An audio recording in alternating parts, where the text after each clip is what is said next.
ए उस्मान, तू कब तक इन फानी कपड़ों को सीता रहेगा? अपनी रूह को देख। सलीम, इस शख्स को ले जाओ और मस्जिद के पीछे गहरे अंधेरे तहखाने में डालो। ए मेरे अल्लाह, क्या यही वो रूहानी इलाज है जिसके लिए मैं इतनी दूर आया?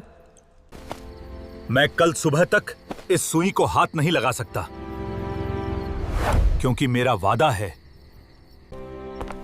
उस्मान, तू आज जीत गया। तूने अपनी इज्जत को मेरे हुक्म के लिए कुर्बान किया। अस्सलामु अलैकुम। अगर आप गौस पाक को पसंद करते हैं तो चैनल को सब्सक्राइब करें। चलिए स्टोरी शुरू करते हैं।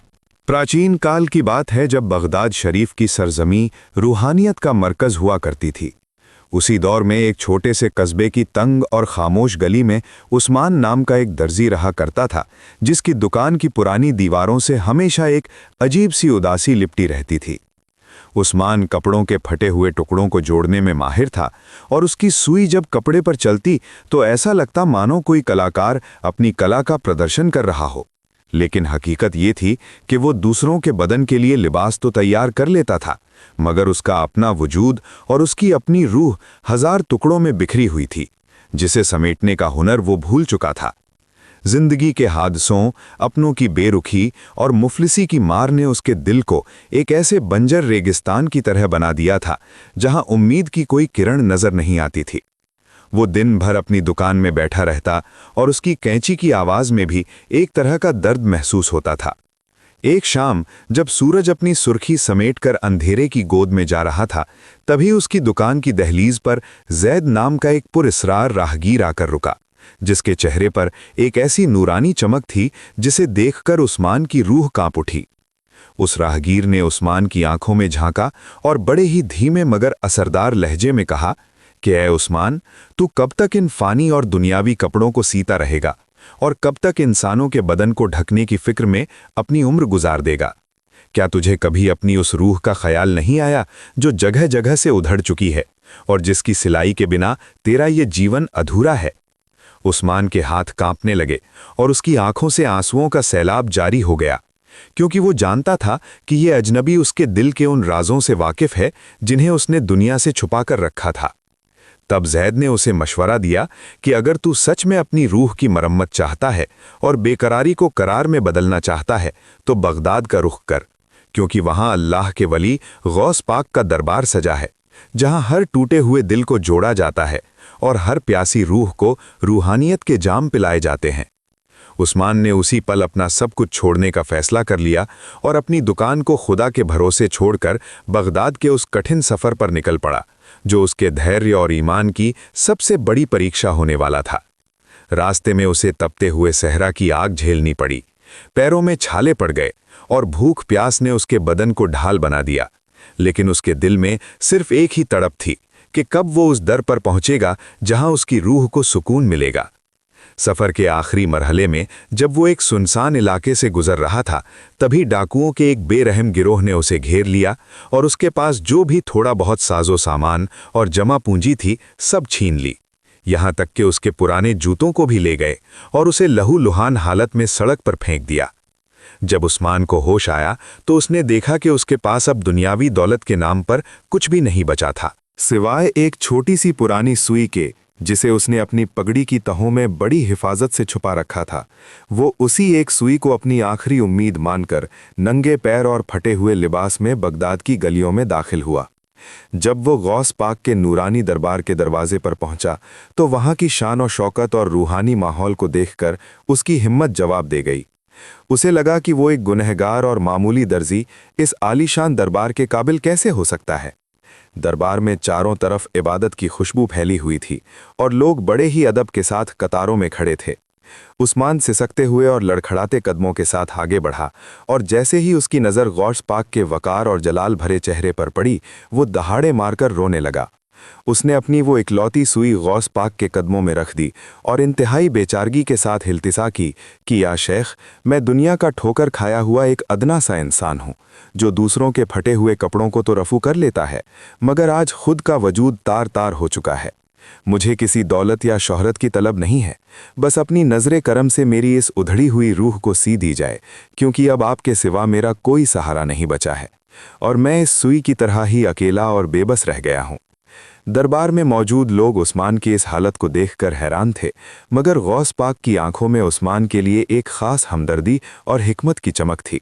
मानो उन्हें पहले से ही पता था कि ये टूटा हुआ मुसाफिर उनके दर पर आने वाला है, और यहीं से उस्मान के उस कठिन और खौफनाक इम्तिहान की शुरुआत हुई जिसने उसके सब्र की बुनियादों को हिलाकर रख दिया। दरबार में चारों तरफ एक सन्नाटा छा गया जब गौस पाक ने उस्मान की तरफ देखा और उनकी आंखों में एक ऐसी गंभीरता उतरी जिसे देखकर उस्मान का दिल जोर जोर से धड़कने लगा। उसे उम्मीद थी कि अब उसे कोई वजीफा बताया जाएगा या उसे अपने करीब बिठाकर दुआएं दी जाएंगी, लेकिन रूहानियत के रास्ते में जो मंजर आने वाला था वो उस्मान के वहमो गुमान में भी नहीं था। गौस पाक ने अपने वफादार खादिम सलीम को इशारा किया और निहायत ही पुरजलाल आवाज में हुक्म दिया कि इस शख्स को ले जाओ और मस्जिद के पीछे बने उस पुराने और गहरे तहखाने में कैद कर दो जो जमीन की गहराई में बना हुआ है, और याद रहे कि इसे पूरे 40 दिनों तक उसी अंधेरे में रहना होगा। ना कोई इससे बात करेगा और ना ही ये किसी से अपनी जबान खोलेगा। इसे सिर्फ उतना ही खाना दिया जाए जितना जिंदा रहने के लिए जरूरी हो। ये हुक्म सुनते ही उस्मान के पैरों तले से जमीन निकल गई और उसे ऐसा महसूस हुआ जैसे उसकी रूह पर किसी ने भारी बोझ रख दिया हो, क्योंकि वो तो सुकून की तलाश में आया था, मगर यहां उसे कैद की सजा सुनाई जा रही थी। लेकिन उसने अपने दिल पर पत्थर रखा और बिना कोई सवाल किए सलीम के पीछे चल दिया। वो तहखाना किसी डरावने साये की तरह था, जहां सूरज की एक किरण भी नहीं पहुंचती थी। दीवारों से पुरानी मिट्टी की महक आ रही थी और वहां की खामोशी ऐसी थी कि उस्मान को अपने ही दिल की धड़कन किसी नगाड़े की तरह सुनाई दे रही थी। जैसे ही उस भारी पत्थर के दरवाजे को बंद किया गया, उस्मान के चारों तरफ कदरे मुतलक अंधेरा छा गया और उसे ऐसा महसूस हुआ जैसे वो किसी कब्र में जिंदा दफन कर दिया गया हो। शुरू के चंद दिनों में तो उसने तस्बीह और जिक्र के जरिए खुद को संभाला, मगर जैसे जैसे वक्त बीतता गया उस अंधेरे ने उसके दिमाग पर हमला करना शुरू कर दिया। तन्हाई और खामोशी ने उसके अंदर छिपे हुए डर और उसके नफ्स के उन चोरों को बाहर निकालना शुरू कर दिया जिन्हें वो बरसों से दबाए बैठा था। उसके अंदर से एक आवाज़ आती जो उसे उकसाती थी कि तू यहाँ क्यों पड़ा है? क्या यही वो रूहानी इलाज है जिसके लिए तू इतनी दूर से आया था? क्या तेरे मुर्शिद ने तुझ पर जुल्म नहीं किया? अंधेरे की परछाइयाँ दीवारों पर नाचती हुई महसूस होती थीं और कभी कभी उसे अपनी दुकान की वो सुई याद आती जिसे वो बाहर छोड़ आया था। उसे लगता कि वो सुई भी शायद उसकी बेबसी पर हंस रही होगी। हर दिन जब एक छोटी सी खिड़की से खाने का प्याला चुपचाप अंदर सरकाया जाता तो उस्मान को इंसानी वजूद की कमी बड़ी शिद्दत से महसूस होती। उसे लगता कि कोई तो हो जो उससे बस एक लफ्ज़ कह दे, मगर गौस पाक का हुक्म पत्थर की लकीर था और सलीम ने एक बार भी अपनी जबान नहीं खोली। उन 40 दिनों की शुरुआती मुद्दत में उस्मान का नफ्स बार बार बगावत करता। कभी वो गुस्से में दीवारें पीटता तो कभी भूख और प्यास की शिद्दत से निढाल होकर फर्श पर गिर जाता। लेकिन हर बार जब वो टूटने की कगार पर पहुंचता तो उसे गौस पाक का वो नूरानी चेहरा याद आता और उसके दिल में एक उम्मीद जागती कि इस अंधेरे के पीछे ज़रूर कोई रोशनी छिपी है। वो मिट्टी की बदबूदार दीवारें उसे याद दिलाती थीं कि इंसान आखिर में मिट्टी ही है और उसका सारा गुरूर, उसकी सारी शिकायतें इसी मिट्टी में मिल जानी है। धीरे धीरे उस्मान ने उस अंधेरे से दोस्ती करना शुरू कर दी और उसे समझ आने लगा कि जब बाहर की आंखें बंद होती हैं तभी अंदर की आंखें खुलना शुरू होती हैं। वो तहखाना अब उसे जेल नहीं बल्कि एक ऐसी भट्टी लगने लगा था जहां उसके वजूद की गंदगियों को जलाया जा रहा था ताकि उसकी रूह कुंदन बन सके। रातों को जब सन्नाटा गहरा होता तो वो घंटों मुसल्ले पर बैठा रहता और अपने उन गुनाहों और कोताहियों को याद करता जिन्होंने उसकी जिंदगी को अंधेरा कर दिया था। उसे एहसास हुआ कि जो अंधेरा बाहर है वो उस अंधेरे के मुकाबले कुछ भी नहीं जो उसके दिल के अंदर नफरत और मायूसी की शक्ल में बसा हुआ था। उसने अपने रब के सामने गिड़गिड़ाना शुरू किया और पहली बार उसे उस तन्हाई में एक अजीब सा रूहानी सुकून महसूस होने लगा जो दुनिया की भीड़ में कभी नहीं मिला था। हालांकि जिस्मानी तौर पर वो कमज़ोर होता जा रहा था और उसकी खाल हड्डियों से चिपकने लगी थी, मगर उसके सब्र की दीवार अब पहले से कहीं ज़्यादा मजबूत हो चुकी थी। वो समझ चुका था कि ये खौफनाक इम्तिहान दरअसल उसकी रूह की सिलाई का पहला मरहला है जहां पुराने और सड़े हुए रिश्तों और ख्यालात के धागों को काटकर खुदा की मोहब्बत के मजबूत धागे पिरोए जा रहे थे। इस तरह उस्मान ने उस अंधेरे तहखाने की कड़वाहट को पी लिया और वो इस बात से अनजान था कि अभी तो ये इम्तिहान का सिर्फ आगाज है और आगे उसे उन मंजिलों से गुजरना है जहां इंसान की अक्ल दंग रह जाती है और सिर्फ ईमान ही सहारा बनता है। जैसे जैसे तहखाने की अंधेरी रातें और तपते हुए दिन गुजरते गए, उस्मान की जिस्मानी कुव्वत जवाब देने लगी थी, मगर उसके सब्र की आजमाइश का एक नया और निहायत ही दर्दनाक दौर अब शुरू होने वाला था। एक शाम जब भूख की शिद्दत से उस्मान का हाल बेहाल था और उसका हलक प्यास की वजह से किसी खुश्क लकड़ी की तरह सूख चुका था, तभी उस पत्थर के दरवाजे के नीचे से सलीम ने खाने का एक कटोरा अंदर सरकाया, जिसकी खुशबू से उस्मान को पल भर के लिए राहत महसूस हुई। लेकिन जैसे ही उसने पहला निवाला अपने मुंह में रखा, उसकी आंखों के सामने अंधेरा छा गया और पूरे बदन में बिजली सी दौड़ गई। उस खाने में नमक की मात्रा इतनी ज्यादा थी कि वो जहर से भी ज्यादा कड़वा और तीखा महसूस हो रहा था। हर निवाला उस्मान के जख्मी गले और खाली पेट में तेजाब की तरह जलन पैदा कर रहा था। ऐसा लग रहा था मानो कोई उसके अंदरूनी वजूद को आग के हवाले कर रहा हो। प्यास की शिद्दत 100 गुना बढ़ गई और उसका जी चाहा कि वो चीख चीख कर पानी मांगे या उस कटोरे को दीवार पर दे मारे। मगर उसी पल उसे गौस पाक का वो सख्त हुक्म याद आया कि जो दिया जाए बस वही खाना है और जुबान से एक लफ्ज़ भी शिकायत का नहीं निकालना है। उस्मान ने कांपते हाथों से उस नमकीन खाने को निगला और अपनी आंखों से बहते हुए आंसुओं को पी लिया, क्योंकि वो जान चुका था कि ये महज भूख मिटाने का जरिया नहीं, बल्कि उसके नफ्स के उस घमंड को तोड़ने का एक जरिया है जो बरसों से उसके अंदर मैं की सूरत में पल रहा था। उस रात जलन और बेचैनी की वजह से जब उसे नींद नहीं आ रही थी, तभी अचानक उसकी आंख लग गई और उसने एक ऐसा रूहानी ख्वाब देखा जिसने उसके सोचने का नजरिया ही बदल दिया। उसने देखा कि वो एक अंतहीन तपते हुए सहरा में खड़ा है, जहां दूर दूर तक रेत के सिवा कुछ नहीं है, और वहां एक जख्मी आदमी जमीन पर पड़ा तड़प रहा है, जिसका सीना बुरी तरह फटा हुआ है और उससे खून की जगह नूर बह रहा है। वो आदमी बेचारगी से उस्मान की तरफ हाथ फैलाकर फरियाद कर रहा था कि ऐ दर्जी, खुदा के लिए मुझे सी दो, मेरे इन जख्मों को रफू कर दो, वरना मेरा वजूद बिखर जाएगा। उस्मान ने घबराकर अपनी सुई निकालने की कोशिश की, लेकिन उसके हाथ जैसे पत्थर के हो चुके थे। तभी आसमान की गहराइयों से गौस पाक की वही पुरअसर और रूहानी आवाज़ गूंजी जो उस्मान के दिल के आर पार हो गई।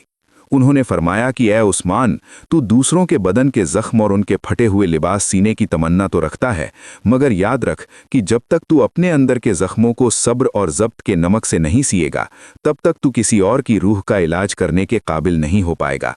ये नमक की जलन दरअसल तेरे उस अहंकार और गुस्से को जला रही है जो रूहानियत के रास्ते में सबसे बड़ी दीवार है। उस्मान की आंख खुली तो उसका पूरा बदन पसीने में शराबोर था और उसके सीने में वो जलन अब एक ठंडी और मीठी खुशबू में तब्दील हो चुकी थी। उसे एहसास हुआ कि जो नमक उसे अजाब लग रहा था, वो दरअसल उसके दिल के गंदे घावों के लिए मरहम का काम कर रहा था। उस अंधेरे और बदबूदार तहखाने में बैठे बैठे उसे ये हकीकत समझ आ गई कि रूह की सिलाई के लिए धागे और सुई की नहीं, बल्कि खामोशी और रज़ाए इलाही की ज़रूरत होती है। और उस रात के बाद उस्मान ने शिकायत करना हमेशा के लिए छोड़ दिया, क्योंकि वो समझ गया था कि उसके मुर्शिद उसे एक साधारण दर्जी से हटाकर रूहों का रफूगर बनाने की तैयारी कर रहे हैं, जहां दरिया जैसा सब्र और पहाड़ जैसा यकीन ही इंसान की असल मीरास होती है। जैसे ही 40 दिन की वो कठिन मुद्दत पूरी हुई, अंधेरे तहखाने का वो भारी पत्थर का दरवाज़ा एक ज़ोरदार आवाज़ के साथ खुला और सूरज की तेज़ रोशनी ने उस्मान की उन आँखों को झुलसा दिया जो हफ्तों से सिर्फ घुप अंधेरे की आदी हो चुकी थीं। सलीम उसे सहारा देकर बाहर लाया, क्योंकि उस्मान का जिस्म भूख और प्यास की वजह से इतना कमज़ोर हो चुका था कि उसके लिए 2 कदम चलना भी पहाड़ जैसा भारी लग रहा था। लेकिन उसके चेहरे पर एक अजीब सा इत्मीनान और रूहानी सुकून था, जिसे देखकर दरबार में मौजूद लोग हैरान रह गए। गौस पाक अपने मखसूस ऊंचे मकाम पर तशरीफ़ फरमा थे और उनके सामने बगदाद के बड़े बड़े विद्वान, सूफ़ी और आम लोग जमा थे, जो इस मंजर को देखने के लिए बेताब थे कि इस साधारण दर्जी का क्या अंजाम होता है। तभी गौस पाक के एक इशारे पर एक मिट्टी का कटोरा लाया गया, जिसमें निहायत ही बदबूदार काली और गीली मिट्टी भरी हुई थी, जिसकी गंध इतनी तीव्र थी कि दरबार में मौजूद लोगों ने अपनी नाक पर रुमाल रख लिए और चारों तरफ कानाफूसी होने लगी कि ये क्या माजरा है। गौस पाक ने अपनी जलाल भरी और गूंजती हुई आवाज़ में उस्मान को मुखातिब किया और फरमाया कि ए उस्मान, तूने अंधेरे को गले लगाया, तूने नमक की जलन को बर्दाश्त किया। अब अगर तू अपने मुर्शिद की मोहब्बत में सच्चा है तो इस कटोरे में रखी हुई बदबूदार मिट्टी को सबके सामने खा ले। ये हुक्म सुनते ही पूरे दरबार में सन्नाटा छा गया। लोग एक दूसरे की तरफ देखने लगे और कुछ मगरूर लोग दबी जबान में मजाक उड़ाने लगे कि देखो ये कैसा रूहानी रास्ता है जहां एक इंसान को मिट्टी खाने पर मजबूर किया जा रहा है। किसी ने कहा कि ये दर्जी पागल हो चुका है और अभी अपनी अक्ल खो बैठा है, मगर उस्मान के लिए उस वक्त दुनिया का कोई भी वजूद मायने नहीं रखता था। उसके कानों में सिर्फ अपने मुर्शिद के अल्फाज गूंज रहे थे और उसे लग रहा था कि ये मिट्टी नहीं बल्कि उसके नफ्स की आखिरी दीवार है जिसे उसे गिराना है। उसने बिना किसी हिचकिचाहट के और बिना किसी नफरत के उस कटोरे को अपने हाथों में लिया, अपनी आंखें बंद कीं और मुर्शिद का नाम लेकर उस बदबूदार मिट्टी का एक बड़ा निवाला अपने मुंह में रख लिया। जैसे ही वो मिट्टी उसके हलक से नीचे उतरी, उसे लगा कि उसके अंदर के तमाम वसवसे और तमाम दुनियावी ख्यालात हमेशा के लिए दफन हो गए हैं। वो जानता था कि रूहानियत के इस मकाम पर अक्ल पीछे रह जाती है और सिर्फ इश्क और इताअत ही इंसान को मंजिल तक पहुंचाती है। और उस्मान ने अपनी इस बेमिसाल फरमाबरदारी से साबित कर दिया कि वो अब अपनी मर्जी खो चुका है और पूरी तरह से अपने मुर्शिद के साये में फना हो चुका है। जैसे ही वो बदबूदार और काली मिट्टी उस्मान के हलक से नीचे उतरी, उसे ऐसा महसूस हुआ मानो उसके पूरे वजूद में एक रूहानी बिजली कौंधी हो और उसके जिस्म का एक एक रोम कांपने लगा। लेकिन अगले ही पल एक ऐसा चमत्कार हुआ जिसने उसे दुनिया और उसकी तमाम कड़वाहटों से बेखबर कर दिया। दरबार में मौजूद लोग जो कुछ पल पहले तक उसका मजाक उड़ा रहे थे और उसे एक पागल दर्जी समझकर हंस रहे थे, अब फटी फटी आंखों से उस्मान के चेहरे की तरफ देख रहे थे, क्योंकि उस गंदी मिट्टी को निगलते ही उस्मान का रंग बदलने लगा था और उसके चेहरे से एक ऐसी रूहानी रोशनी फूट रही थी जो केवल अल्लाह के वलियों और सच्चे आशिकों के चेहरे पर नजर आती है। उस पल उस्मान को न तो उस मिट्टी की कड़वाहट महसूस हुई और न ही उस बदबू का कोई एहसास रहा, बल्कि उसके दिल के अंदर एक ऐसी ठंडक और रूहानी मिठास उतरी जो दुनिया की तमाम नेमतों और लजीज पकवानों से कहीं बढ़कर थी। उसे ऐसा लगा जैसे उसके मुर्शिद ने उसे एक निवाले के जरिए उसके अंदर की तमाम नफरत, गुरूर, लालच और दुनियावी ख्वाहिशों को हमेशा के लिए दफन कर दिया हो। उस रात जब उस्मान अपने ठिकाने पर सोया तो उसकी रूह ने एक ऐसी परवाज भरी जिसने उसे सीधा मदीना शरीफ की उस पाक सरजमीन पर पहुंचा दिया जहां कायनात के सबसे मुक़द्दस रहनुमा का रोज़ा अक़दस मौजूद है।